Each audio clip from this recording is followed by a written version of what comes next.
പറഞ്ഞാൽ നമ്മൾ ഒരു 34 കോടിയൊക്കെ പിരിച്ചിട്ട് ഒരാളെ ഇപ്പൊ തന്നെ ദുബായിൽ നിന്ന് കൊണ്ടുവരും, ജയിൽ മോചിതനാക്കും എന്നൊക്കെ പറഞ്ഞ ഒരാളുണ്ടല്ലോ. ആ പുള്ളിയെ കുറിച്ച് പിന്നീട് ഒരു വിവരവും അബ്ദുൾ റഹീം പിന്നെ ഒരു വിവരം കേൾക്കില്ല. അപ്പൊ ഈ കോടികൾ പിരിച്ചതൊക്കെ കിട്ടിയോ, അടച്ചോ, അതോ അവർ പിരിച്ചവര് കൊണ്ട് മുങ്ങിയോ? 34 കോടി രൂപയൊന്നുമല്ല, കാശൊന്നും പോയിട്ടില്ല. 34 കോടി രൂപ ബ്ലഡ് മണി ആയിട്ട് കൊടുത്തു. സൗദി അറേബ്യയിലാണല്ലോ, സൗദിയിൽ കൊടുത്തു. കിട്ടിയ കാശ് അതിൽ കൂടുതലുണ്ട്. 34 കോടി ചോദിച്ചിട്ട് 24 മണിക്കൂർ കൊണ്ടോ 48 മണിക്കൂർ കൊണ്ടോ ഒക്കെയാണ് 34 കോടി കിട്ടിയത്. വലിയ അത്ഭുതമായിരുന്നു. നന്മ മരങ്ങൾ അങ്ങനെ പൂത്ത് വിടർന്ന് പടർന്ന് പന്തലിച്ച് പണമൊന്നും വന്നു. നല്ല കാര്യമാണ്, ഒരാളെ രക്ഷിക്കാൻ വേണ്ടിയിട്ടല്ലേ, നല്ലതാണ്. ഞാനപ്പോൾ ആലോചിക്കുകയാണ്, യമനിലെ ജയിലിൽ കിടക്കുന്ന നിമിഷപ്രിയയ്ക്ക് വേണ്ടിയിട്ട് 2 ലക്ഷങ്ങളൊക്കെ വന്നിട്ടുള്ളൂ. ബ്ലഡ് മണി കൊടുക്കാനുള്ള കാശൊന്നും വന്നിട്ടില്ല. അവിടെ ബ്ലഡ് മണിയുടെ കാര്യത്തിൽ തീരുമാനമായിട്ടുമില്ല. ബ്ലഡ് മണിയുടെ കാര്യത്തിൽ തീരുമാനമായിട്ടുണ്ടോ, ആയിക്കഴിഞ്ഞാൽ ഈ കാശ് വരുമെന്ന് എനിക്കറിയില്ല. ചില ആളൊക്കെ പറയുന്നുണ്ടാകും, അവള് ഭർത്താവിനെ കൊന്നതല്ലേ, ഭർത്താവിനെയല്ല അവിടുത്തെ യമനി പൗരനെ കൊന്നതല്ലേ എന്ന് പറഞ്ഞാൽ വേറെ നിമിഷപ്രിയയുടെ കേസ് കൂടി ഒന്ന് ജസ്റ്റ് പരാമർശ സ്ഥിതിക്ക് ഒന്ന് പറഞ്ഞിട്ട് പോവാം. ശരിയാണ്, നിമിഷപ്രിയ എന്ന് പറയുന്ന പെൺകുട്ടി അവിടുന്ന് അങ്ങോട്ട് പോയി. ക്രിസ്ത്യാനിയാണേ, അതുകൊണ്ട് തന്നെ ക്രിസ്ത്യാനികളും ഇല്ല സഹായിക്കാൻ. അവിടെ ചെന്ന് കഴിഞ്ഞപ്പോഴത്തേക്ക് അവിടെയൊക്കെ ഈ നമ്മൾ സ്പോൺസർ വേണമല്ലോ, ഒരു സ്പോൺസറെ വേണം അവർക്ക് അവിടെ ജോലി പ്രവേശിക്കാൻ. സ്പോൺസർ അവിടുത്തെ ഒരു യമനി പൗരനെ സ്പോൺസറായിട്ട് എടുത്തു. അപ്പോൾ അയാൾ പറഞ്ഞു, ഒരു ഡോക്യുമെൻ്റ് ഉണ്ടാക്കണം, നിനക്ക് സ്ഥാപനം നടത്തിക്കൊണ്ടുപോയി നിൻ്റെ ഭർത്താവാണെന്നൊരു ഡോക്യുമെൻ്റ് ഉണ്ടാക്കിയാൽ സ്പോൺസർ ആവാമെന്ന് പറഞ്ഞു. അങ്ങനെ ഒരു ഡോക്യുമെൻ്റ് ഉണ്ടാക്കിയതിന് ശേഷം ഇവരെ വല്ലാതെ ദുരുപയോഗം ചെയ്യാനും പീഡിപ്പിക്കാനും തുടങ്ങി. അവസാനം അതിൽ സഹികെട്ടിട്ടാണ് നിമിഷ ഇയാളെ കൊലപ്പെടുത്തി കഷ്ണങ്ങളായി മുറിച്ചു എന്നൊക്കെയാണ് കേസ് എന്ന് പറയുന്നത്. അപ്പോൾ ഒരു ഗത്യന്തരമില്ലാതെ സഹികെട്ട് മറ്റ് നാട്ടിൽ പോയി പെണ്ണുങ്ങൾ ജോലി ചെയ്യാൻ പോകുന്നത് എന്തുകൊണ്ടാണ്? രക്ഷപ്പെടാൻ വേണ്ടിയിട്ടാണ് അല്ലേ, പ്രത്യേകിച്ച് രക്ഷപ്പെടാൻ. എന്നിട്ട് എന്തിനാണ് അവിടെ നിന്ന് പിഴയ്ക്കാൻ വേണ്ടിയാണ് ഒരു രേഖ ഉണ്ടാക്കിയത്, വിവാഹം കഴിച്ചു എന്നുള്ള ഡോക്യുമെൻ്റ് ഉണ്ടാക്കി. കാരണം അവിടെ സ്പോൺസർഷിപ്പ് വേണം. അങ്ങനെ ചെയ്തിട്ട് അയാൾ അത് മിസ്യൂസ് ചെയ്യാൻ തുടങ്ങിയപ്പോഴാണ് അവർക്ക് കൊല്ലേണ്ടി വന്നത്. അത് തെറ്റാണില്ല എന്ന് ഞാൻ പറയുന്നില്ല, അങ്ങനെ സംഭവിച്ചു പോയി, നിലനിൽപ്പിന് വേണ്ടി ചെയ്തതാണ്. അപ്പോൾ ഏതായാലും അവരെ രക്ഷിക്കാനുള്ള മൂവ്മെൻറ്റ് ഇപ്പോൾ നടക്കുന്നുണ്ട്. യമൻ സർക്കാരും ഒക്കെ ആയിട്ടുള്ള ചർച്ചകളൊക്കെ നടക്കുന്നു. അതിനിടയ്ക്ക് വധശിക്ഷ കൺഫേം ചെയ്തു എന്ന് പറയുന്നു, പക്ഷേ വധശിക്ഷ നടപ്പാക്കിയിട്ടില്ല. ഏതായാലും നിമിഷയും രക്ഷപ്പെട്ടു വരട്ടെ. ചിലർ പറയുന്നുണ്ട്, അങ്ങനെ അവൾ കൊന്നതല്ലേ, അതുകൊണ്ട് അവളെ രക്ഷപ്പെടുത്താൻ പാടില്ല. അങ്ങനെയുണ്ട്. അബ്ദുൾ റഹീമും കൊന്നതാണ് എന്ന് കോടതി പറയുന്നു. കാരണം അയാൾ ഒരു ഡ്രൈവറായിരുന്നു, അവിടുത്തെ വൈകല്യമുള്ള കുട്ടിയെ പരിചരിക്കാൻ ഏൽപ്പിച്ചിരുന്നു. പക്ഷേ ആ കുട്ടിയുടെ ട്യൂബ് അറിയാതെ മാറിപ്പോയതാണെന്ന് അബ്ദുൾ റഹീമിൻ്റെ വാദമുണ്ട്. എന്നാൽ അങ്ങനെയല്ല, മനഃപൂർവ്വം കൊലപ്പെടുത്തിയതാണെന്നാണ് അവരുടെ വീട്ടുകാർ ആരോപിക്കുന്നത്. ഈ കേസ് വന്നു, 19 വർഷം അയാൾ ജയിലിൽ കിടന്നു. ജയിലിൽ കഴിഞ്ഞതിന് ശേഷം വധശിക്ഷ നടപ്പാക്കും. അപ്പോൾ അവിടെ 20 വർഷത്തെ ശിക്ഷയും പിന്നെ അത് കഴിഞ്ഞ് വധശിക്ഷയും, അങ്ങനെയാണ് നിയമം. കോടതി വിധി അങ്ങനെയായിരുന്നു. ആ ശിക്ഷ അനുഭവിച്ചതിന് ശേഷമേ 20 വർഷം ജയിലിലും കിടക്കണം, അത് കഴിയുമ്പോൾ തൂക്കിയും കൊല്ലും. 20 വർഷം കഴിഞ്ഞാൽ വിടത്തില്ല. എന്നാൽ പിന്നെ ആദ്യമേ അങ്ങ് തൂക്കിക്കൊന്ന ജയിലിൽ കിടക്കുന്ന നരയാതന ഒഴിവായി കിട്ടും. ഏതായാലും ഒരു മനുഷ്യനാണ്, നമ്മുടെ സഹോദരനാണ്. അദ്ദേഹത്തെ രക്ഷിക്കാൻ വേണ്ടിയിട്ട് ഒരു ക്രൗഡ് ഫണ്ടിങ് പ്ലാൻ ചെയ്തു. വലിയ തോതിൽ പണവും വന്നു. അത് ചില ആളുകളൊക്കെ അലിഗേഷൻസ് ഒക്കെ പറയുന്നുണ്ട്, ക്രൗഡ് ഫണ്ടിങ്ങിന് വരുന്നതൊക്കെ സംശയാസ്പദമാണ്. ഈ നന്മ മരങ്ങളെക്കുറിച്ച് വേറൊരു മലപ്പുറംകാരൻ, ഒരു UDF സ്ഥാനാർത്ഥിയൊക്കെ ആയ ഒരു ഫണ്ടർ ഉണ്ടായിരുന്നല്ലോ. അപ്പോൾ ഇത് ഒറ്റ ദിവസം കൊണ്ട് കോൾ ചെയ്യുന്നു, വലിയ ഫണ്ട് വരുന്നു. മറ്റ് മാർഗങ്ങളിലൂടെ ഹവാല പണമൊന്നും വരാൻ കഴിയാത്തത് കൊണ്ട് ഇങ്ങനെ ജീവകാരുണ്യത്തിൻ്റെ മറവിൽ ഒരു 10 ലക്ഷം രൂപ ചികിത്സാ സഹായം വേണമെങ്കിൽ 5 കോടി 10 കോടി 20 കോടി വരും. ബാക്കി പണത്തിൻ്റെ വിനിയോഗം സംബന്ധിച്ചുള്ള ഇഷ്യൂസൊക്കെ തർക്കങ്ങളൊക്കെ വന്നിട്ടുണ്ട് പലയിടത്തും. ഏതായാലും മനുഷ്യനെ രക്ഷിക്കാൻ വേണ്ടി ഇങ്ങനെ ചെയ്യുന്നത് സ്വാഗതാർഹമാണ്. റഹീമിനെ രക്ഷിക്കാൻ വേണ്ടി 34 കോടിയല്ല, അതിൽ കൂടുതൽ വന്നു. 34 കോടി രൂപ അവിടെ കൊടുത്തു. ആ കുടുംബം സ്വീകരിച്ചു. ബ്ലഡ് മണിയായിട്ട് ആ പണം സ്വീകരിച്ചു. അത് കഴിഞ്ഞിട്ട് ഇപ്പോൾ 1 വർഷത്തോളമായിട്ടും റഹീം പുറത്തു വരുന്നില്ല. പലതവണ എന്താ പുറത്ത് വരാത്തതെന്ന് ചോദിച്ചിട്ട് അതിന് മറുപടിയൊന്നുമില്ല. അപ്പോൾ ഒരു തവണ റഹീമിനെ കാണാനായിട്ട് റഹീമിൻ്റെ സഹോദരനും അമ്മയും കൂടെ പോയപ്പോഴത്തേക്ക് അബ്ദുൾ റഹീം അമ്മയെ കാണാൻ തയ്യാറായില്ല. എനിക്ക് കാണണ്ട എന്ന് പറഞ്ഞു. അതിലെന്തോ ഒരു കശപിശ ഉണ്ടായി. എന്തിനെക്കുറിച്ചാണെന്നറിയില്ല. ചില ആളുകൾ പറയുന്നു ഈ കിട്ടിയ പണത്തെക്കുറിച്ചാണുള്ള തർക്കമാണെന്ന് എന്നൊക്കെ പറഞ്ഞ് ചില വർത്തമാനങ്ങളൊക്കെ ഉണ്ടായിരുന്നു. ഗോസിപ്പ് പോലെ കണക്കാക്കിയാൽ മതി. ഏതായാലും അത് അന്ന് കൂടെ പോയ സഹോദരൻ തന്നെ പറഞ്ഞിരുന്നു, അയാൾക്ക് അമ്മ കാണണമെന്ന് പറഞ്ഞിട്ട് ഉമ്മ കാണണമെന്ന് പറഞ്ഞിട്ട് കാണാൻ തയ്യാറായില്ല എന്ന് പറഞ്ഞു. അതിനുശേഷവും വീണ്ടും പോയി പല അവധികൾ വെച്ചു.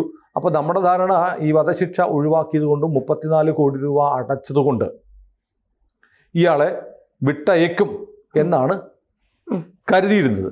പക്ഷേ അതും നടന്നില്ല എന്ന് മാത്രമല്ല, കഴിഞ്ഞ ആഴ്ച കേസുണ്ടായിരുന്നു. കേസ് വന്നപ്പോൾ കോടതി ഈ പ്രൊസീഡിങ്സ് കുറച്ചായിട്ട് നടക്കുന്നുണ്ട്. നമ്മളോട് പറഞ്ഞത്, അല്ലെങ്കിൽ ആദ്യമായി നമ്മൾ അറിഞ്ഞതാണ്. കാരണം ഈ വീട്ടുകാരും ഇതിനു വേണ്ടി നെഗോഷിയേറ്റ് ചെയ്യുന്നവരും അവിടെ ലീഗൽ എയ്ഡ് കൊടുക്കുന്നവരും ഒക്കെ മറച്ചു വെച്ചിരുന്ന സത്യം ഇപ്പോഴാണ് പുറത്ത് വന്നത്. കോടതി പറഞ്ഞു ഇതിനകത്ത് 2 കുറ്റമുണ്ട്. ഒന്ന് പബ്ലിക് റൈറ്റ്സ് ആക്ട്, ഒന്ന് പ്രൈവറ്റ് റൈറ്റ്സ് ആക്ട്. അങ്ങനെ 2 നിയമങ്ങൾ സൗദിയിലുണ്ട്. ഒന്ന് സ്വകാര്യ അവകാശങ്ങൾ സംബന്ധിച്ച നിയമം, 2 പബ്ലിക് റൈറ്റ്സ് ആക്ട്, പൊതു അവകാശങ്ങൾ സംബന്ധിച്ച നിയമം. ഈ 2 പ്രകാരവും കേസെടുത്തിട്ടുണ്ട്. ഇപ്പം 34 കോടി രൂപ ഈ കൊല്ലപ്പെട്ട കുട്ടിയുടെ കുടുംബത്തിന്, സൗദി കുടുംബത്തിന് കൊടുത്തതോടുകൂടി അവർ ബ്ലഡ് മണി സ്വീകരിച്ച് ഒഴിവാക്കിയത് ഇയാൾ പ്രൈവറ്റ് റൈറ്റ് ആക്ട് പ്രകാരം ഒരു സ്വകാര്യ വ്യക്തിയുടെ അവകാശം ലംഘിച്ചതിനുള്ള കുറ്റത്തിൽ നിന്നേ ഒഴിവായിട്ടുള്ളൂ. മറിച്ച് പബ്ലിക് റൈറ്റ്, അതായത് പൊതുജനത്തിന് ആകെ ഉള്ളൊരു അവകാശമുണ്ടല്ലോ, ജീവിക്കാനുള്ള അവകാശം പോലെ, അതിൽ നിന്ന് ഒഴിവായിട്ടില്ല. അതുകൊണ്ട് ബാക്കി തടവ് ശിക്ഷ കൂടി അബ്ദുൾ റഹീം അനുഭവിക്കണം. അബ്ദുൾ റഹീമിന് 20 വർഷത്തെ തടവ് ശിക്ഷയാണ് വിധിച്ചത്. 20 വർഷം പൂർത്തിയായിട്ടില്ല. ബ്ലഡ് മണി കൊടുത്താലും ആ തടവ് ശിക്ഷ ഒഴിവാകത്തില്ല. ബാക്കി തടവ് ശിക്ഷ കൂടി അനുഭവിച്ചു കഴിഞ്ഞാൽ മാത്രമേ റഹീമിന് പുറത്തു വരാൻ പറ്റൂ. ഇതാണ് ലേറ്റസ്റ്റ് പൊസിഷൻ. അപ്പോൾ നമ്മൾ 2 വർഷം മുമ്പ് ഈ തുകയൊക്കെ പിരിച്ചു കൊടുക്കുമ്പോൾ തന്നെ അറിയാമായിരുന്നു ഈ പണം കൊടുത്താൽ ഉടനെ, ഇവിടെ പ്രചാരണം എന്തായിരുന്നു, പണം കൊടുത്താൽ പിറ്റേ ആഴ്ച റഹീം ഇവിടെ വരും എന്നൊക്കെയായിരുന്നു. അങ്ങനെ മാധ്യമങ്ങളൊക്കെ ആഘോഷിക്കുകയും ചെയ്തു. വലിയ വാർത്തയായിരുന്നു. പണം കിട്ടി, പണം അടച്ചു, അവർ സ്വീകരിച്ചു, റഹീം ഇപ്പോൾ വരുന്നു, നമ്മുടെ മലയാളി സഹോദരൻ ജന്മനാട്ടിലേക്ക് തിരിച്ചെത്തുന്നു എന്ന് പറഞ്ഞവർ ഇതൊന്നും മനസ്സിലാക്കിയിരുന്നില്ല. അപ്പോൾ ഇപ്പോഴത്തെ സ്റ്റാറ്റസ് എന്ന് പറഞ്ഞാൽ 20 വർഷം പൂർത്തിയാവണമെങ്കിൽ ഇനി 1 വർഷം കൂടെ അബ്ദുൾ റഹീം ജയിലിൽ കഴിയണം. അപ്പോൾ നേരത്തെ പറഞ്ഞതുപോലെ അവിടെ നടന്ന നിയമവ്യവഹാരത്തിൽ വ്യക്തമായിട്ടുള്ളൊരു കാര്യം എന്ന് പറഞ്ഞാൽ അതൊരു ആക്സിഡൻ്റലി സംഭവിച്ചൊരു മരണമല്ല, അത് കൊലപാതകം തന്നെയാണ് എന്നുള്ള ഒരു കാഴ്ചപ്പാടാണ് ആർക്കുള്ളത്? സൗദി കോടതിക്കുള്ളത്. സൗദി അറേബ്യ നമുക്ക് കുറ്റം പറയാൻ പറ്റും. അവരുടെ മുന്നിൽ ഹാജരാക്കുന്ന തെളിവുകൾ, ഡോക്യുമെൻറ്റ്സ് ഒക്കെ നോക്കിയിട്ട് ഇനി മരിച്ച ആളുടെ പോസ്റ്റ്മോർട്ടം റിപ്പോർട്ട് വരെ കാണും. അതൊക്കെ നോക്കിയിട്ടായിരിക്കാം സൗദി കോടതി പറയുന്നത് ഇതൊരു സ്വാഭാവിക ആക്സിഡൻ്റലി, ഇപ്പോൾ കൈ തട്ടിയപ്പോൾ ഈ ഓക്സിജൻ മാസ്കോ അല്ലെങ്കിൽ ജീവൻ രക്ഷാ സംവിധാനമോ മാറിപ്പോയത് കൊണ്ട് സംഭവിച്ചതല്ല, ഡെലിബറേറ്റ്ലി കൊലപാതകം നടത്തിയതാണ് എന്ന് തെളിയിക്കുന്ന തരത്തിലുള്ള എവിഡൻസുകൾ കോടതിയുടെ മുന്നിലുണ്ടാവും. എല്ലാ കോടതിയും ലോകത്ത് ഏത് രാജ്യമാണെങ്കിലും ലഭ്യമാകുന്ന തെളിവുകളുടെ അടിസ്ഥാനത്തിലാണ് നീങ്ങുന്നത്. അങ്ങനെയാവാം എന്ന് പറയുന്നു. അപ്പോൾ അബ്ദുൾ റഹീം ഒപ്പം പണം കൊടുത്ത ഉടൻ മരണശിക്ഷ ഒഴിവാക്കി, വധശിക്ഷ ഒഴിവാക്കി കേരളത്തിലേക്ക് തിരിച്ചു വരും എന്ന് പറഞ്ഞ ആളുകൾ ഇതറിഞ്ഞിരുന്നില്ല. ഏതായാലും വധശിക്ഷ ഒഴിവായല്ലോ, ഇനിയിപ്പോൾ 1 വർഷമോ ഒക്കെ കഴിഞ്ഞിട്ട് റഹീം തിരിച്ചു വരട്ടെ. ഏതായാലും ഈ അന്ന് പണം കൊടുത്തിട്ട് പണം കൊണ്ട് 34 കോടി രൂപ കോടതി മുഖാന്തരം ഈ മരിച്ച കുട്ടിയുടെ വീട്ടുകാർക്ക് കൊടുത്തു. എന്നിട്ടും 9 മാസം കഴിഞ്ഞിട്ടാണ് സൗദി കോടതി അത് അംഗീകരിച്ചത്.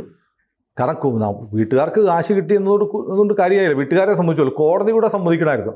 അതായത് സാധാരണ ഇങ്ങനെ ബ്ലഡ് മണിയൊക്കെ കൊടുത്തു കഴിഞ്ഞാൽ കോടതി അപ്പോൾ തന്നെ അത് അംഗീകരിക്കുമായിരുന്നു.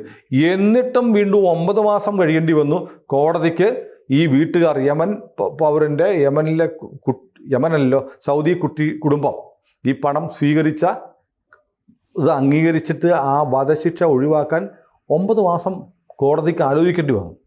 അതൊരു പ്രധാനപ്പെട്ട കാര്യമാണ്. ഏതായാലും പബ്ലിക് റൈറ്റ്സ് ലോ പ്രകാരമാണ് ഇപ്പോൾ ഈ കേസ് റദ്ദാക്കാൻ പറ്റില്ല എന്നിപ്പോൾ സൗദി കോടതി പറഞ്ഞു. റഹീമിനെതിരെയുള്ള കേസ് റദ്ദാക്കാൻ പറ്റില്ല, ബ്ലഡ് മണി കൊടുത്താലും റദ്ദാക്കാൻ പറ്റില്ല. അയാൾ തടവ് ശിക്ഷ, വധശിക്ഷ ഒഴിവാക്കി, വീട്ടുകാർ വേണ്ടെന്ന് പറഞ്ഞുകൊണ്ട് ഓക്കെ. പക്ഷേ പബ്ലിക് റൈറ്റ്സ് ആക്ട് പ്രകാരമുള്ള തടവ് ശിക്ഷ അനുഭവിച്ച് ബാക്കി കാലാവധി കൂടി ജയിലിൽ കഴിഞ്ഞാൽ മാത്രമേ അബ്ദുൾ റഹീമിനെ വിടൂ എന്നാണ് ഇപ്പോൾ സൗദി കോടതിയുടെ ഏറ്റവും പുതിയ ഉത്തരവ് വന്നിരിക്കുന്നത്. ഇതെന്തുകൊണ്ടാണ്? നമ്മുടെ ധന്യ എവിടെയെങ്കിലും വായിച്ചായിരുന്നോ? ഏതെങ്കിലും ചാനലിൽ വാർത്ത വന്നായിരുന്നോ? അതെന്തായിരുന്നു?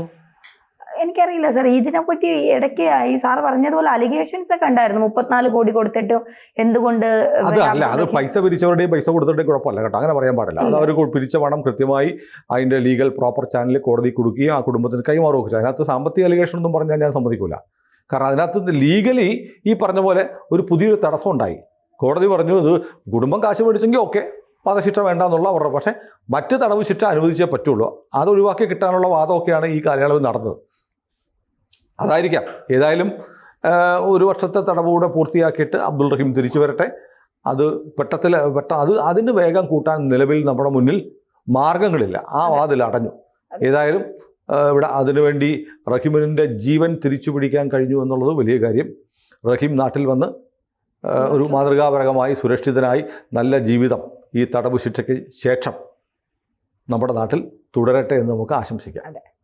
കൂടുതൽ വാർത്തകളും വിശേഷങ്ങളും നിങ്ങളിലേക്ക് എത്താൻ ABC മലയാളം സബ്സ്ക്രൈബ് ചെയ്യുക, ബെൽ ബട്ടണും അമർത്തുക.